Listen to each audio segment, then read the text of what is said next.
So I've got a nice sharp blade, and I'll start shaping the inside face of the headrest. The sori-ganna I have doesn't have a chip breaker, mainly because most of the planing, or all of the planing, is going to be cross grain, so there's no real need for one.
Once all of those coarse bumps, you've cleared all of those, then start to look at the line to make sure that you don't plane past the line. So just gradually work your way across.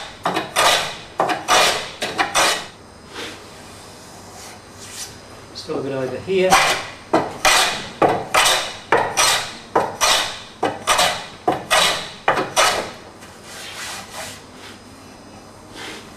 Not too bad.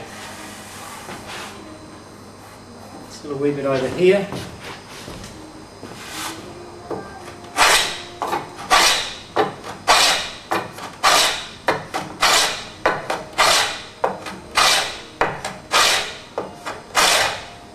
Once you've got all of the coarse bumps, the rough bumps,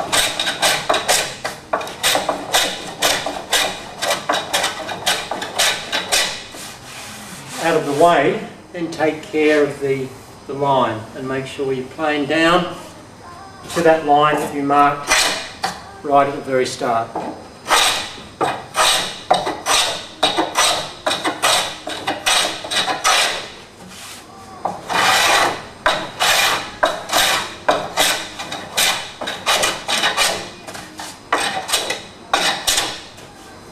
It's fairly well on the line now.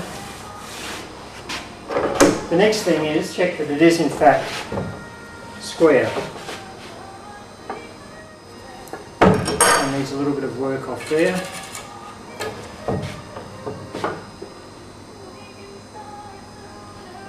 Just a tiny bit there. That looks good. That looks good.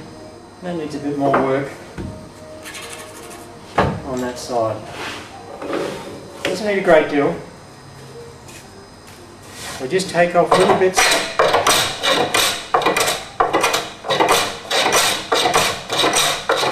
and check regularly.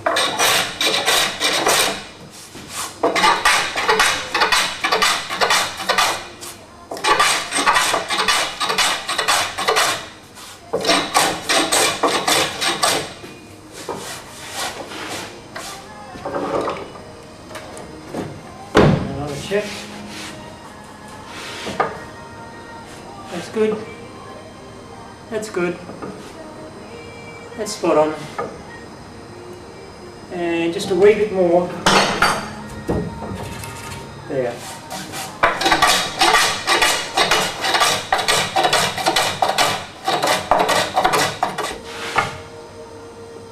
And that looks pretty close. Yeah, that looks fine. Okay, so now square with the edges.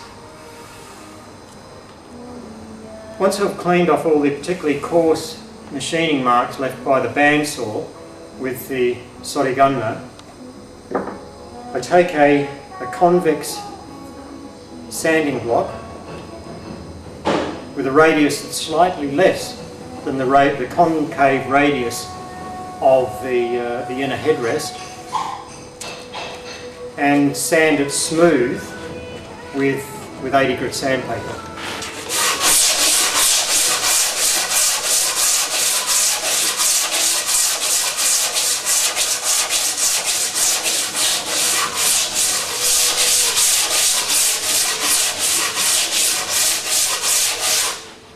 Once I've cleaned up the inside of the headrest and given it a nice shape with the sanding block, I use the random orbital sander with a fairly coarse grit just to take away a lot of the cross-grain scratch marks left by the 80 grit sandpaper on the sanding block.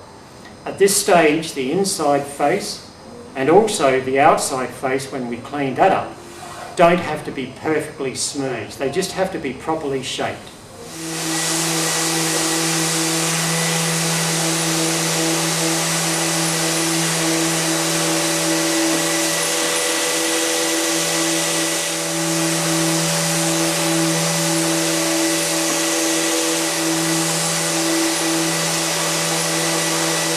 The inside face has now been nicely cleaned up and properly shaped with the random orbital sander. Now it's time to mark the outside and cut that on the bandsaw. To mark the back of the headrest for cutting on the bandsaw, I set a pair of digital calipers at just over 1¼ inches, or around about 32.5 millimetres, and using the front as a guide, mark a line at the back.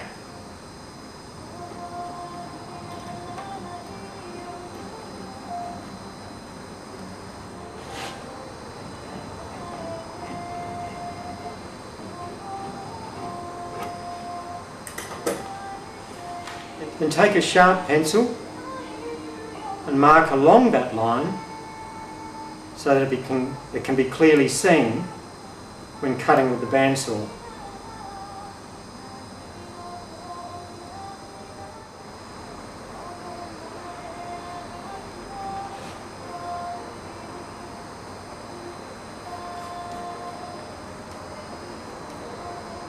Just to remind me that I have to cut on the waist side of the line. Now down to the bandsaw and cut it exactly the same way as I cut the inside face.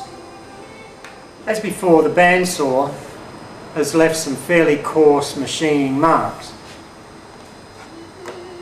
So we'll get those off fairly quickly with, this time, a standard hira-ganna. The blade's sharp, so it's all ready to go.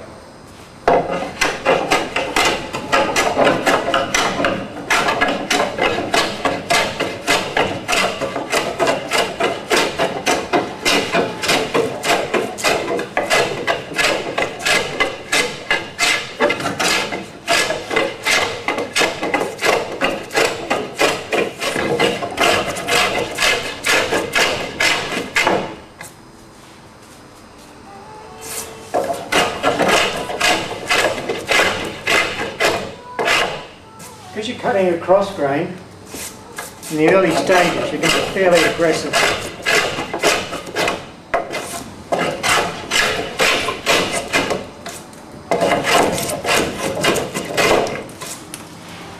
Once it starts to take shape, just back the blade off a wee bit.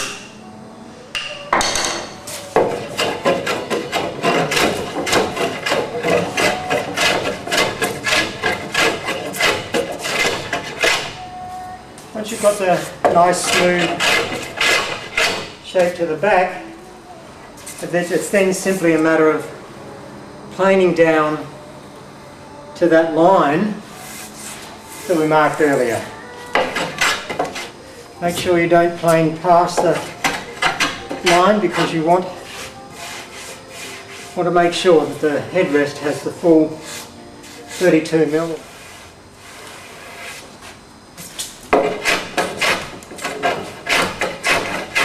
Now that's getting very close to the lines now.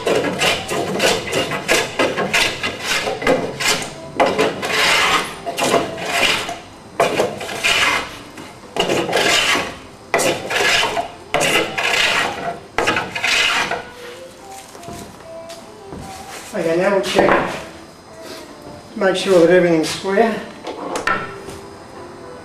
That's good. A little bit more up the top. That's good. And a bit more down the bottom here.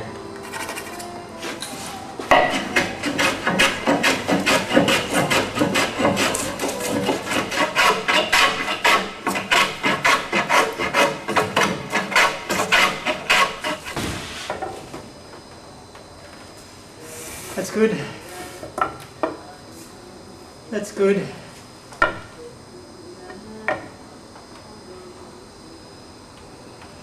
They're all fairly good.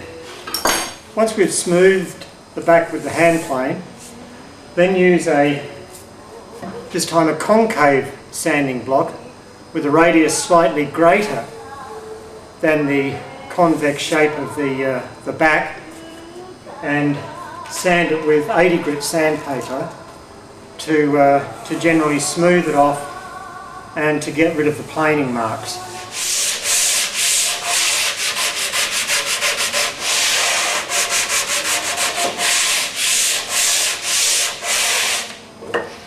Similar to the front face, once you've got rid of all of the planing marks and shaped it properly with the sanding block, with the concave sanding block, I then move on to the random orbital sander with a fairly coarse grit, just to get rid of all of the cross-grain sanding marks left by the 80 grit sandpaper on the sanding block. There's no need to go down to the fine grits, there's no need to go overboard with the sanding. All we need at this stage is to make sure that this is properly shaped. The fine sanding will come at a later stage.